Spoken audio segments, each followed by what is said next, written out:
Hello again, I am Blunty, out and about on a beautiful Sydney summer morning here in the Botanical Gardens, testing out a new product, this little thing right here, which is called the miniPlasterHands. I don't know why it's called that, it's not really descriptive of anything it's supposed to do, but as you might be able to guess by just taking a quick glance at it, it is a kind of tripod style thing designed to hold on your camera. What it basically consists of is a little metal camera plate with a grippy surface on top there, your regular 1/4 screw mount underneath there with a little D-ring to help you attach your camera nice and securely.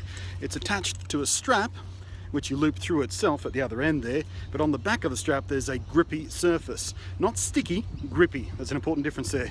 And it can be cleaned quite easily with water. You just splash a bit of water on there, wash off whatever gravel or dirt or tree bark is on there, and Bob's your uncle. At the other end there's that little hook sort of fastener thing there.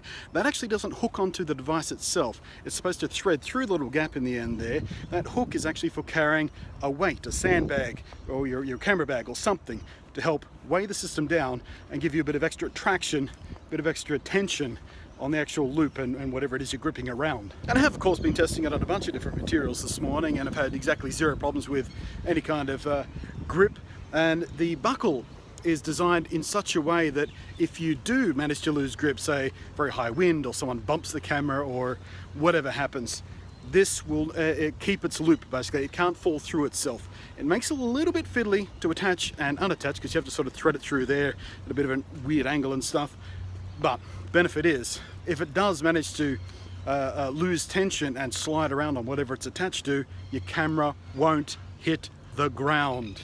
And that is the most vital thing about this. That's one of the best things about this, as opposed to, again, my old favorite, the GorillaPod. If that thing slides off, the arms might sort of come apart. Your camera might hit the ground. That's happened to me once, but it was a microphone, not a camera, so not a complete disaster, but still impossible to happen with this thing, which is one of the things I like most about it. The strap itself is a woven nylon, similar to a seatbelt, but a bit finer and lighter weight than a seatbelt, but apparently still quite strong. I've given this thing a hell of a tug on occasion. Moving on, giving this thing a hell of a tug on occasion, and it doesn't feel like it's ever going to break accidentally or through standard wear and tear. I think you'd have to work pretty hard to screw this thing up. The stitching on everything that's just the kind of stitching you'll see on, you know, the straps on your backpack or something, you know, the double cross stitching. Let's see if I can give you a close up. The double cross stitching, and I don't know what you call that. Are there any seamstresses or seamsters or tailors can tell me what type of stitching that is? I don't know. I don't know stitching. I know cameras and computers and games. I don't know stitching.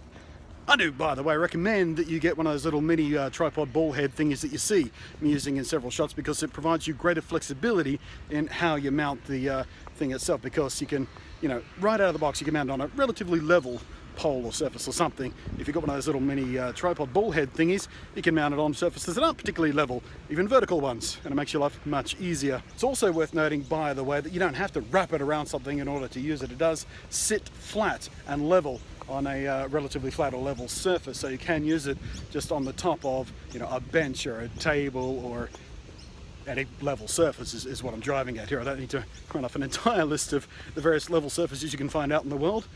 Ground, for example. That thing over there, the trash can, I suppose it is. Possibly the top of my head today. It's looking quite level, isn't it? I don't know what to do with my hair, guys. It's getting away from me. Probably need a haircut. Back to the review though, I guess.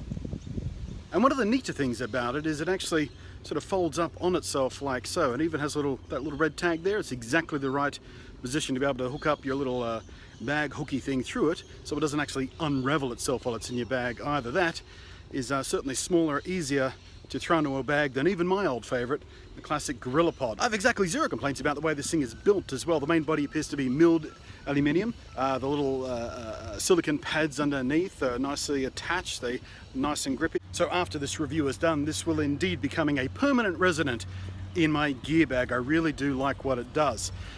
It won't be replacing my GorillaPod though, because I like my GorillaPod for a couple of specific circumstances, like using it as a microphone stand on top of a small desk or table or something. This, not super great for that, because it rests directly on the desk, so any vibrations or anything that comes through the desk might be transferred directly to the microphone. With my GorillaPod, because of the plastic and the rubber design in the legs, that's less likely to happen. That's why I like the GorillaPod for that. But for attaching my cameras to poles and surfaces and tree branches and railings and all the kinds of stuff this is designed for. This will be my go-to. This is what I'm going to reach for instead of my Gorilla Pod from now on for that purpose. But there you are. That is the miniPlasterHand, a silly name for a product that is actually not very silly at all. From what's the company name again? Miniorenji, and I hope I pronounced that right. Japanese, I'm assuming. Japanese pronunciation, not one of my strongest suits in the world, but yeah. miniPlasterHand is all you need to know to find it. I'll put a link in the description, all that kind of stuff. But yeah, when it came in, I had my doubts. I thought, well, it's just a camera plate on a seatbelt strap. How good can it possibly be in the real world? Pleasantly surprised, guys. Pleasantly surprised. Thanks for watching. I am Blunty, and we'll catch you next time.